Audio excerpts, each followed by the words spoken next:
Hello students, in our last lesson we did the first section of the wasteland, the burial of the dead, that suggests predominantly that the death wish, as that of the Sibyl of Cumae, seems to govern modern civilization, and that there is little or no hope of a spiritual rebirth.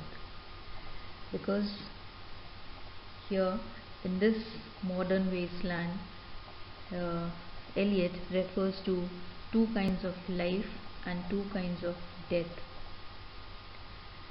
Life, the first kind of life, that is led at a higher, richer, spiritually elevated level, and this is contrasted with the life that is led at a lower level, experienced to a degree in the modern wastelands or in the modern cosmopolitan cities of the West.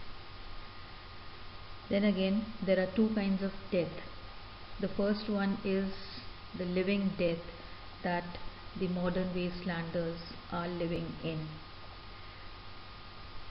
and the second, where rather they are leading a life as if they are breathing animals in human shapes, whereas the other kind of death may be a harbinger of rebirth, a renewal of life, a resurrection of human spirit. So this section, the burial of the dead, that we have done, moves from one kind of death to another, one kind of life to another, and this is one of the major themes of the poem. And therefore the first section is the introductory section to the poem The Wasteland. And now the second section, a game of chess. So this transition from the burial of the dead to a game of chess is marked by an intensification of the theme of sterility and violence in sexual relationships.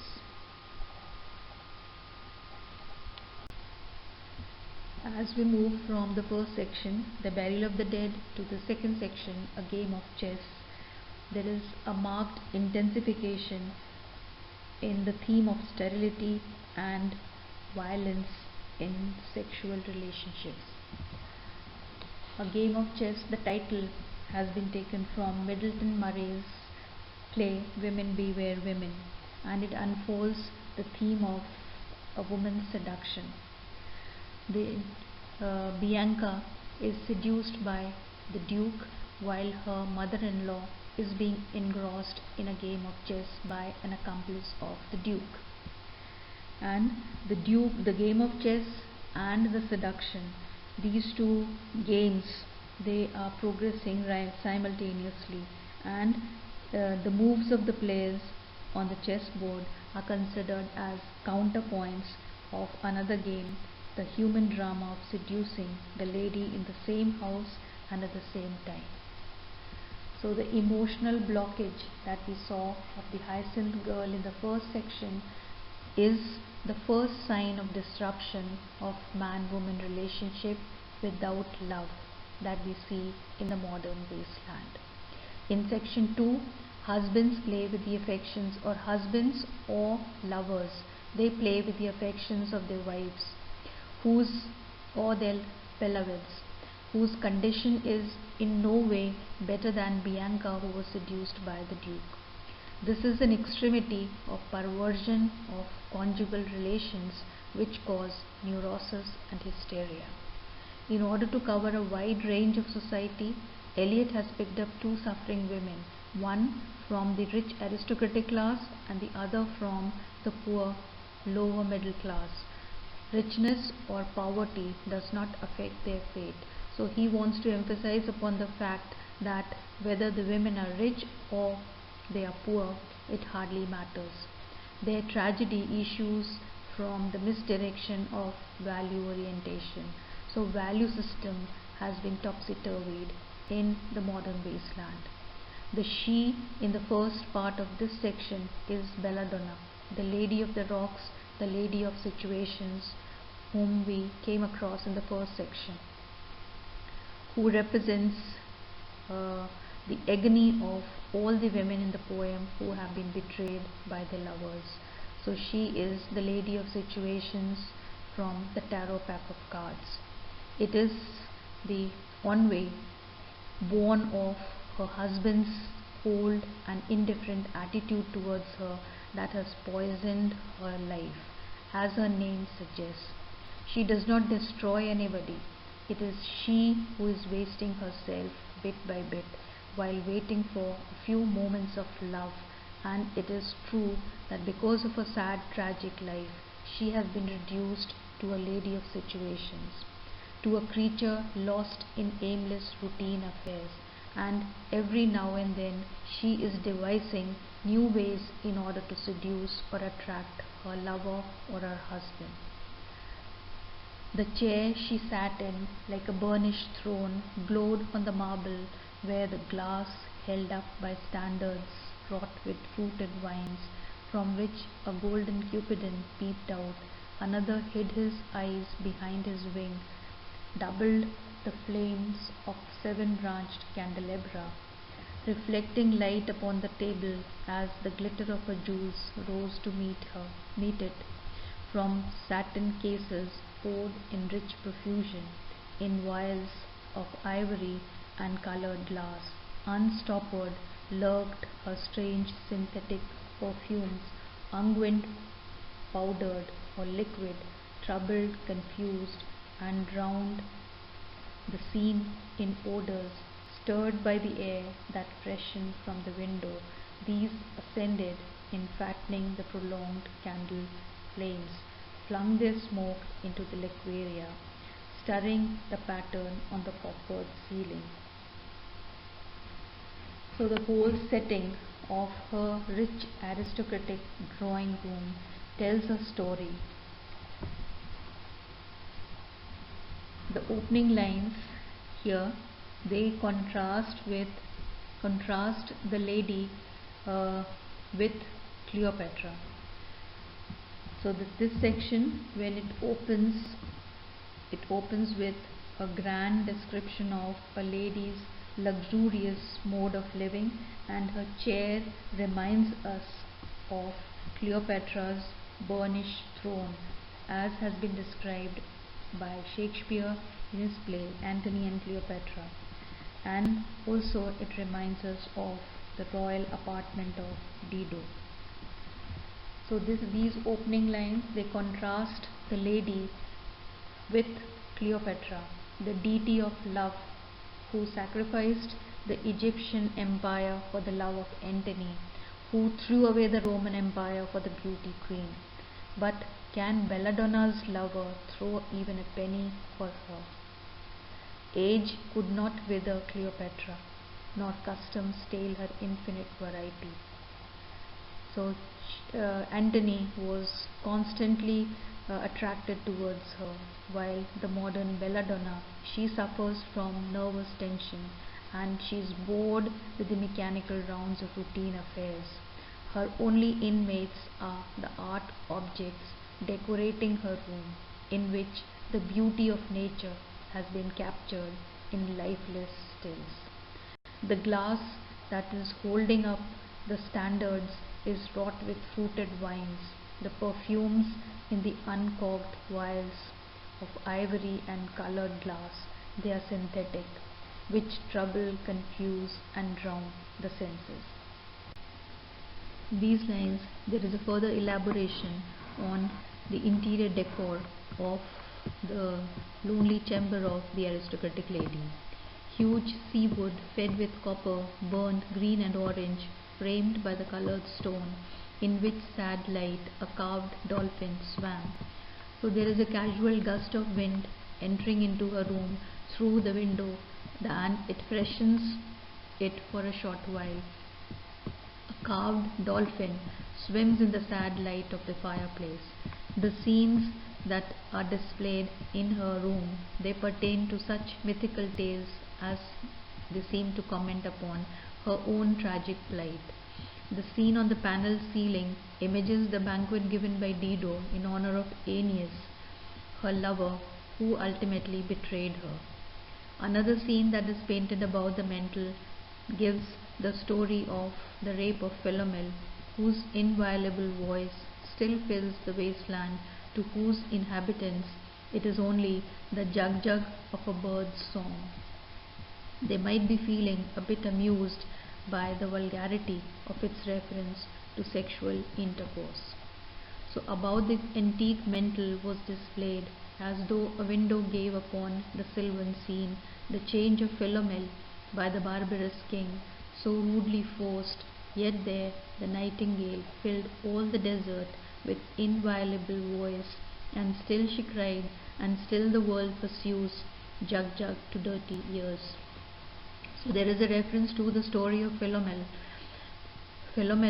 She was raped by the barbarous king Tereus, who was her sister Procne's husband, and in order to prevent Philomela from speaking out about this outrageous deed of his, he cut off her tongue. However, Philomela succeeded in depicting this horrible experience of hers on a piece of tapestry and sending it to Procne. The two sisters plotted together and killed the son of Tereus and served his meat to him. Infuriated, the king attempted to kill both the sisters, but meanwhile the gods intervened and changed Philomela into a nightingale and Procne into a swallow, whereas Tereus was transformed into a hoopie. So the world still repeats Tereus's actions, but does not hear the nightingale's sweet, melodious, heart-breaking song, the inviolable voice of hers. That is the voice that cannot be raped anymore. But they do not pay attention to this sweet, melodious song of hers, but rather they to them this voice of hers appears only the jug of morally dubious women, the language of vulgar suggestions, and they are rather amused by this. And the presence of Philomela suggests that Eliot tries to suggest through the story of Philomela that only through death and suffering transformation can be possible from a sinful mortal life. Then, and other withered stumps of time, other stories are also depicted on the walls and the ceiling of the lady's chamber. They were told upon the walls, staring forms leaned out, leaning, hushing the room enclosed. Footsteps shuffled on the stair, and there are footsteps heard on the staircase. Under the firelight, under the brush, her hair spread out in fiery points, glowed into words, then would be savagely still. So these footsteps, they speak about the approach of the lover or the husband, and this makes the lady excited as well as nervous at the same time. So in the lonely chamber of Belladonna comes her husband.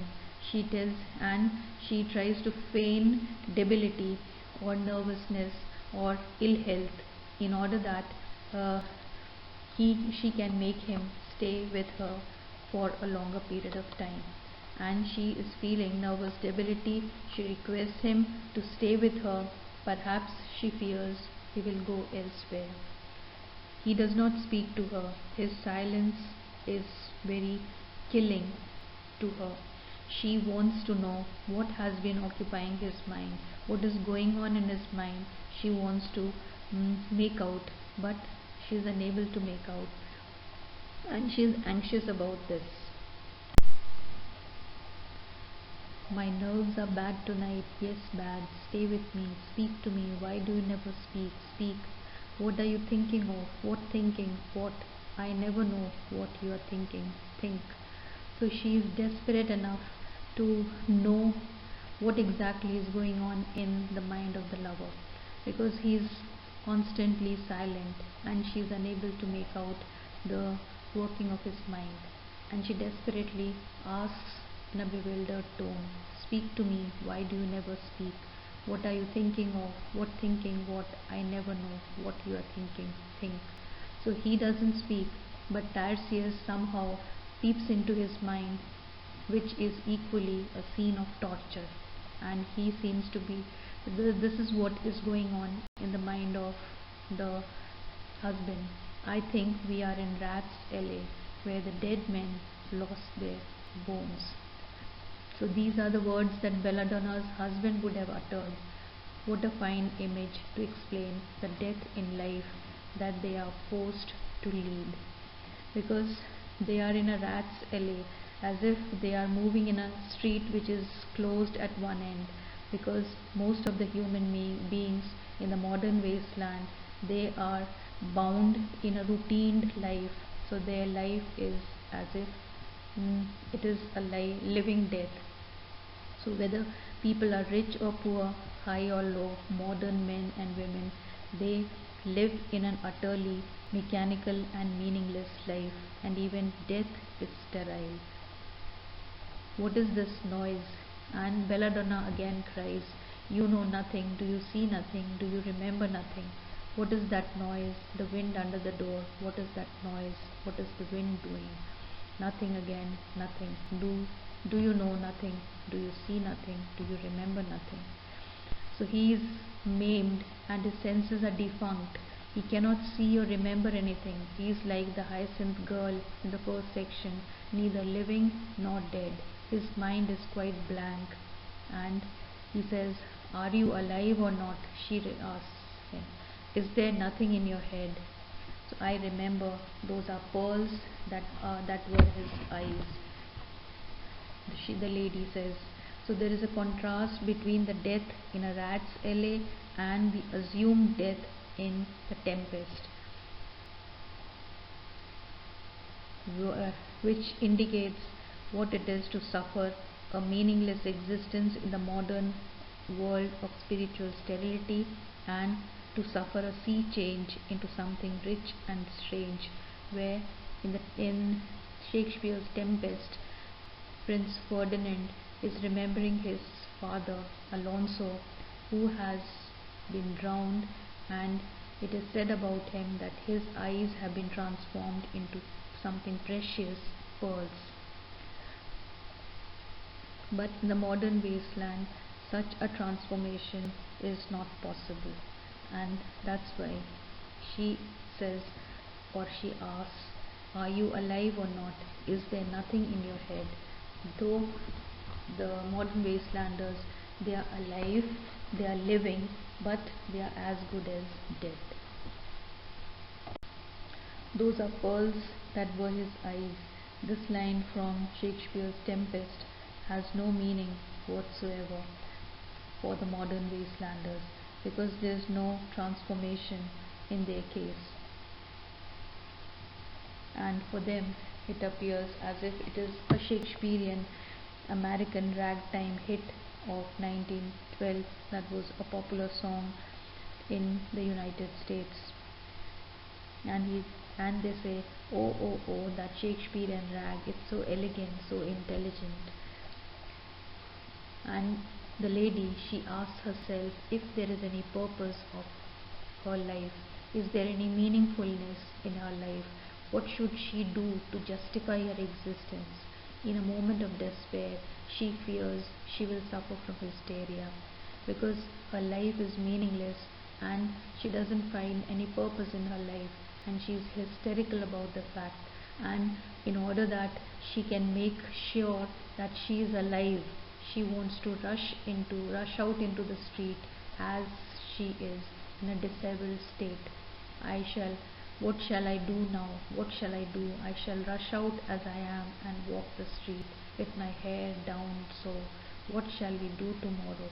And the dullness of the lazy aristocratic life almost breaks her, shatters her, and she questions, what shall we do tomorrow? Again, the same routine, mechanical, dull life they would be leading even tomorrow. They would be repeating the same acts tomorrow. What shall we do tomorrow? What shall we ever do? Her husband has been silent all the while, and Tiresias again peeps into his mind, in which he reads the following thoughts going on. The hot water at 10, and if it rains, a closed car at 4, and we shall play a game of chess, pressing lidless eyes and waiting for a knock upon the door. So this is what the same routine day after day would be followed by them. Again, this is a comment upon and rejection of the mechanized, dull routine of life, which does not allow even sound sleep, and that's why they say pressing lidless eyes and waiting for a knock upon the door. The eyes are lidless, that is, even sleep is not possible for these modern wastelanders. After the modern aristocratic lady Belladonna, we come across the second lady, that is Lil. She comes from the poor strata of society. Her husband was in the military, and now after the First World War he's been demobilized and he's returning home. So the scene is set in a London pub where Lil's friend is sitting with some of her other friends and talking about Lil. So in this section we have the problems and predicaments, the language and gestures of the poor strata of English society residing in the eastern part of London, well depicted. When Lil's husband got demobilized, I said, I didn't mince my words. I said to her myself, I didn't affect myself, and I was straightforward in telling her, hurry up please, it's time. Now Albert's coming back, make yourself a bit smart. He'll want to know what you done with that money he gave you to get yourself some teeth. He did, I was there. You have them all out, Lil, and get a nice set. He had said, that get a new denture for yourself. He said, I swear, I can't bear to look at you, and no more can't I said, and think of poor Albert. He's been in the army 4 years. He wants a good time, and if you don't give it him, there's others will, I said. Oh, is there? She said. Something or that, I said. Then I'll know who to thank, she said, and give me a straight look. Hurry up please, it's time. If you don't like it, you can get on with it, I said. Others can pick and choose if you can't. But if Albert makes off, if he elopes with somebody else, it won't be for lack of telling. Don't blame me that I didn't inform you beforehand. You ought to be ashamed, I said, to look so antique. You look so old, and her only 31, whereas you are only 31 years of age, and still you look so old. In the second part here, we are introduced to Lil, who is 31 years of age. She is another wastelander who has prematurely grown old and has lost her physical charm due to poverty and childbearing. Repeated childbirth has rendered her physically ill. Her story is told in a pub by one of her friends who knows very well Lil's husband, Albert. Now that Albert is coming home after 4 years of military service, she gives practical advice to Lil to make herself a bit smart. The money Albert gave her for getting a nice set of teeth, she spent on pills for her abortion. Her friend tells her that Albert wants a good time, and if you don't give it him, there's others will. Lil gives her friend a long stare, realizing her intentions. Lil is helpless and tells her friend, I can't help it, she said, pulling a long face. It's them pills I took to bring it off, to abort the 6th child, she said. She's had 5 children she already has, and nearly died of young George. The chemist said it would be all right, but I have never been the same. You are a proper fool, I said. Well, if Albert won't leave you alone, there it is, I said. What you get married for if you don't want children? Hurry up, please, it's time. Well, that Sunday Albert was home. They had a hot gammon, and they asked me in to dinner to get the beauty of it hot. Hurry up, please, it's time. Hurry up, please, it's time. Good night, Bill. Good night, Lo. Good night, May. Good night, Tata. Good night, good night. Good night, ladies. Good night, sweet ladies. Good night, good night. So, hurry up, please, it's time. There is pun on this line, and this line is a constant refrain in this section, speaking about the fact that a waiter, he is constantly reminding them that it is time for the restaurant to come to a closure and they should hurry up. Also, it is time to mind our own lives. That is, it is still time for humanity to save itself. So hurry up, please, it's time. Hurry up before it is too late.